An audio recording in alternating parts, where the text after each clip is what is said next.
So today we're going to be learning about layouts and using rulers in Photoshop. I've got some images open here from a shoot I did a few years ago. It was a fashion shoot that focused on contemporary and traditional Indian fashion for men. We're going to start off with a new file, so go to File and New, and then open an A4 or A3 image. And then we're going to go to Image Rotation, and rotate this 90 degrees. We're going to find the first image we want to use, select all of it, copy and paste that into our landscape file. The reason it's landscape is because we want two images side by side. And I'm also going to use rulers by pressing Ctrl and R to make those appear. You can click and drag these blue guidelines from the rulers, and that will help you make an even border all the way around your file. So I've chosen a centimetre border. I'm just going to copy in this second image as well, make sure they're both the same size, again using these guidelines that we've created to make sure that they are equally sized. I feel like this gap in between them is too big, so I'm going to move it in a little bit and then use the guidelines again to make sure that the gap all the way around these two images is a centimetre. What's really good is that you can also use the marquee tool, and that will snap to the guidelines that you've drawn. You see those pink lines there? That means it's snapped to, and then you can just crop your image to make sure that the border is even. You can show and hide these guidelines by pressing Ctrl and semicolon as well. Okay, let's try a new layout. Again, I'm using my rulers, making sure that my border is even all the way around. And what's really good about these guidelines is that when you click and drag them, they'll automatically snap to the halfway point. So if we drag this from the left hand side, that automatically snaps to the halfway point across my image. I could also do this vertically as well, but I think I'm going to set this a little bit lower. I think this is a nice image to start with. I think I'm going to make this take up 2/4 on the right hand side of my image, and I can resize that in any way that I want, and I'll crop this down a little bit later. I think this one will work nicely as well, so I'm going to copy this in and think about which corner I'd like to put it in. What I'm going to do is select like the inner part of the picture and inverse that selection. And on a new layer I'm going to fill that with white using the paint bucket tool, and now I've got this white border. It acts a little bit like a mask, so it's a bit like a preview of what the final product's going to look like. That'll help me crop this image on the right hand side as well. Remember, you can go bigger, you can rotate, there's all sorts of things you can do to make your layout a bit more visually appealing. I think this one will work nicely in the bottom corner as well, so let's put that in. Remember to think about your composition.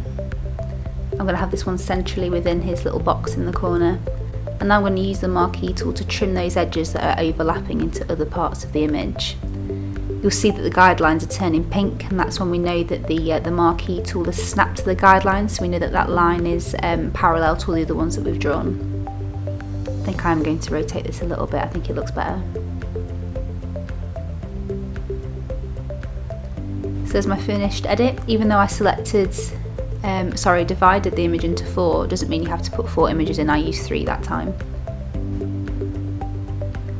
Let's go for a third and final edit. Again, I'm going to go for about a centimetre border all the way around. Again, I'm going to divide this into quarters. You'll probably see the blue line snapping to the central point. But in the middle of this, just to make it a little bit more challenging, I'm going to have a circular aperture or hole in the centre of this edit. I'm going to make a new layer, making sure that circle's selected.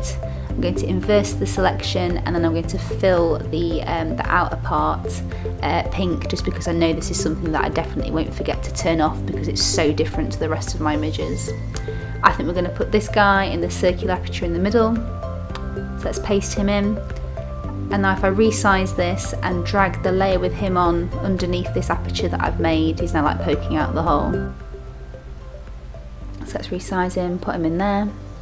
I think this hole's a little bit too small, so I'm going to select it, expand the selection by about 25 pixels, press delete, and that's made my hole a little bit bigger. I just think that's a better crop. Obviously I can turn the pink layer off to have a little preview of how the finished product's going to look. I think we'll use this one, so again selecting the whole thing, copying and pasting it in, and I think because of the shape that his body's making, it'd be best to put him in this bottom corner. So let's resize this and see how best to fit it in. Just going to crop these bits off using the marquee tool. I'm going to select that circle again that we made at the beginning, grow that selection by about 25 pixels, click on the image I want to crop, and now I've made that white border, so it's a bit like a jigsaw. I'm going to do the same again with this image as well. We'll put him in the top left. Again, using the marquee tool to crop over those little bits that are overhanging over the guidelines that we drew. Again, selecting that circle, making sure we're on the right layer, expanding that selection, switching back to the image we've just copied and pasted in, and that's making that little white border around the circular image in the middle. I quite like the idea of not all the images being the same size or shape, so I think I'm going to do the same thing again and make him fill up 3/4 of the page on the right hand side. Notice how he's looking downwards almost at himself in the circle in the middle, so that's an interesting bit of composition I've played around with there. Again, expanding that selection like we did the first 2 times, and now we've made a white border around that circular image in the middle. Now I want some borders in between our outer images as well, so I'm going to use the marquee tool to draw along the guideline, use my arrow keys to shift it to the left a bit, and now I can press delete while selecting separate layers, and that will make my white borders in between each image as well.